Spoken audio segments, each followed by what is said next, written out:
Hello, എല്ലാവർക്കും LLB ജംഗ്ഷന്റെ പുതിയൊരു വീഡിയോയിലോട്ട് സ്വാഗതം.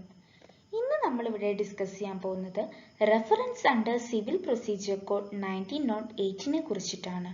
അപ്പോൾ നമുക്ക് വൈകിക്കാണ്ട് ടോപ്പിക്കിലോട്ട് പോവാം. ഒരു ക്വസ്റ്റ്യൻ ഓഫ് ലോന്റെ മുകളിൽ എന്തെങ്കിലും ഒരു ഡൗട്ട് സബോർഡിനേറ്റ് കോടതിക്ക് ഫീൽ ചെയ്യുകയാണ് എന്നുണ്ടെങ്കിൽ ആ സെയിം കേസ് ഹൈക്കോടതിയിലോട്ട് റെഫർ ചെയ്യാവുന്നതാണ്. സബോർഡിനേറ്റ് കോടതിക്ക് മാത്രമുള്ള ഈ ഒരു പവറിനെ പറ്റിയിട്ട് ഡീൽ ചെയ്തിട്ടുള്ളത് സെക്ഷൻ 113 ഓഫ് CPC ആണ്. അതായത് സബോർഡിനേറ്റ് കോടതിക്ക് പവർ ഉണ്ട് എന്തിന്?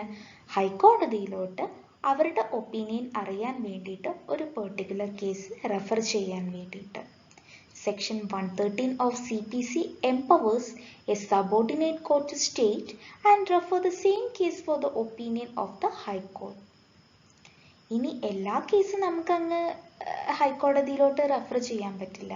അതായത് റെഫർ ചെയ്യുന്നത് രണ്ട് സർക്കംസ്റ്റൻസസിലാണ്. ഒന്നെങ്കിൽ അവിടെ ക്വസ്റ്റ്യൻ ഓഫ് ലോന്റെ മുകളിൽ ഒരു റീസണബിൾ ഡൗട്ട് സബോർഡിനേറ്റ് കോടതിയുടെ മുൻപിൽ അറൈസ് ചെയ്തിട്ടുണ്ടായിരിക്കണം. അതല്ലെങ്കിൽ സബോർഡിനേറ്റ് കോർട്ടിന് ഫീൽ ചെയ്തിട്ടുണ്ടാവണം. അതായത് ഈ ഒരു പെർട്ടിക്കുലർ ആക്ട് അൾട്രാ വൈറസ്ലി ആണ് ആക്ട് ചെയ്യുന്നത്. അതായത് ഈ ഒരു പെർട്ടിക്കുലർ ആക്ട് എക്സസൈസ് ചെയ്യുന്നത് ബിയോണ്ട് ദെയർ പവർ അല്ലെങ്കിൽ ബിയോണ്ട് ദെയർ ജൂറിസ്ഡിക്ഷൻ ആണ് എന്നുള്ളത്. സോ ഇങ്ങനെയൊക്കെ വരുമ്പോഴാണ് ഹൈക്കോടതിയിലോട്ട് ഒരു സബോർഡിനേറ്റ് കോർട്ട് കേസ് റെഫർ ചെയ്യുന്നത്. ഈ പവർ ഓഫ് റെഫറൻസിലായി ചെയ്യുന്നത് സബോർഡിനേറ്റ് കോടതിയുടെ മുകളിലാണ്. ആൻഡ് മോറോവർ ഹൈക്കോടതിയിലോട്ട് മാത്രമാണ് ഒരു സബോർഡിനേറ്റ് കോർട്ടിന് ഈ കേസ് റെഫർ ചെയ്യാനും പറ്റുകയുള്ളൂ.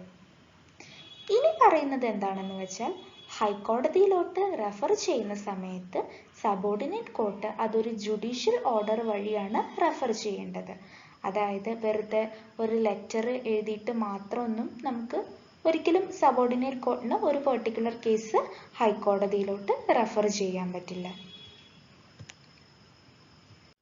ഇങ്ങനെ റെഫർ ചെയ്തിട്ടുള്ള ഒരു കേസ് ഹൈക്കോടതിയുടെ കയ്യിൽ കിട്ടുകയാണെന്നുണ്ടെങ്കിൽ അത് ഹൈക്കോർട്ടിൻ്റെ ഡിസ്ക്രിപ്ഷനാണ്. അതായത് ആ ഒരു കേസിൻ്റെ മുകളിൽ അവർ ആക്ട് ചെയ്യണോ അതല്ലെങ്കിൽ ആ ഒരു കേസിൻ്റെ മുകളിൽ അവർ ഒപ്പീനിയൻ പറയണോ വേണ്ടയോ എന്നുള്ളതൊക്കെ. ബട്ട് ഈ ക്വസ്റ്റ്യൻ എന്ന് പറയുന്നത് അതായത് സബോർഡിനേറ്റ് കോർട്ട് റേസ് ചെയ്തിട്ടുള്ള ക്വസ്റ്റ്യൻ ഒരു പെർട്ടിക്കുലർ ലെജിസ്ലേഷൻ്റെ വാലിഡിറ്റിയെ കുറിച്ചിട്ടാണ് എന്നുണ്ടെങ്കിൽ അത് ഷുവറായിട്ടും ഹൈക്കോടതി ഒപ്പീനിയൻ കൊടുക്കേണ്ട ഒരു കാര്യം തന്നെയാണ്. അതായത് അങ്ങനെ ഒരു ലെജിസ്ലേഷൻ്റെ വാലിഡിറ്റിയെ കുറിച്ച് ഒരു ക്വസ്റ്റ്യൻ വരികയാണെന്നുണ്ടെങ്കിൽ ഒരിക്കലും അതിനെ റിജക്റ്റ് ചെയ്തു വിടാൻ പറ്റില്ല എന്നാണ് പറഞ്ഞിട്ടുള്ളത്. ഈ റെഫറൻസ് ഒന്നെങ്കിൽ ലോവർ കോർട്ടിന് സുവമോട്ടോ പ്രകാരം എടുക്കാവുന്നതാണ്, അതല്ലെങ്കിൽ പാർട്ടീസിന്റെ ആപ്ലിക്കേഷൻ വഴിയും റെഫർ ചെയ്യാവുന്നതാണ്. പിന്നെ ഒരു ഇമ്പോർട്ടൻ്റ് ആയിട്ടുള്ള കാര്യം എന്താണെന്ന് വെച്ചാൽ ഒരു നോൺ അപ്പീലബിൾ സ്യൂട്ട് മാത്രമായിരിക്കും റെഫർ ചെയ്യാൻ യോഗ്യമായിട്ടുള്ളത്. അതായത് അപ്പീലിന് ഇനി ഫർദർ അപ്പീലിനൊന്നും പോവാൻ യോഗ്യമല്ലാത്ത പെൻഡിങ് കേസസിനെയൊക്കെ മാത്രമാണ് ഈ ഒരു സബോർഡിനേറ്റ് കോടതിക്ക് ഹൈക്കോടതിയിലോട്ട് റെഫർ ചെയ്യാൻ പറ്റുകയുള്ളൂ. ഇനി നമ്മളിവിടെ നോക്കാൻ പോകുന്നത് കണ്ടീഷൻസ് ഫോർ റെഫറൻസ് ആണ്. അതായത് ഏതൊക്കെ സർക്കംസ്റ്റൻസസിൻ്റെ അണ്ടറിൽ മാത്രമാണ് റെഫറൻസ് പോസിബിൾ ആയിട്ടുള്ളത് എന്നുള്ളത്.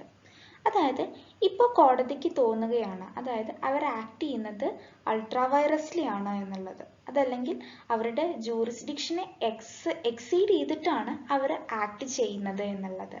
സോ അങ്ങനെ വരുന്ന സന്ദർഭങ്ങളിൽ അവർക്ക് ഈ ഒരു കേസ് ഹൈക്കോടതിയിലോട്ട് റെഫർ ചെയ്യാവുന്നതാണ്. രണ്ടാമതായിട്ട് പറയുന്നത് എന്താണെന്ന് വെച്ചാൽ ഈ ലോന്റെ മുകളിൽ അതല്ലെങ്കിൽ ലോന്റെ സെയിം ഫോഴ്സിൽ നിൽക്കുന്ന കസ്റ്റംസിൻ്റെ മുകളിൽ അല്ലെങ്കിൽ യൂസേജിൻ്റെ മുകളിൽ എന്തെങ്കിലും ഒരു ക്വസ്റ്റ്യൻ അറൈസ് ചെയ്യുകയാണ് എന്നുണ്ടെങ്കിലും അവർക്ക് ഈ പെർട്ടിക്കുലർ കേസ് റെഫർ ചെയ്യാവുന്നതാണ്. അതായത് a question of law or usage having the force of law must arise in the course of such suit, appeal or proceedings. Suit, appeal അല്ലെങ്കിൽ പ്രൊസീഡിങ്സ് ഒക്കെ നടത്തുന്ന ആ ഒരു സമയത്ത് അതിലുപയോഗിക്കേണ്ട ആ ഒരു കസ്റ്റം അല്ലെങ്കിൽ യൂസേജ് അല്ലെങ്കിൽ ലോന്റെ മുകളിൽ എന്തെങ്കിലും ഒരു ക്വസ്റ്റ്യൻ അറൈസ് ചെയ്യുകയാണ് എന്നുണ്ടെങ്കിൽ ആ ഒരു കേസ് ഹൈക്കോടതിയിലോട്ട് റെഫർ ചെയ്യാവുന്നതാണ്. മൂന്നാമതായിട്ട് the court trying a suit or appeal executing the decree must entertain doubt on such question.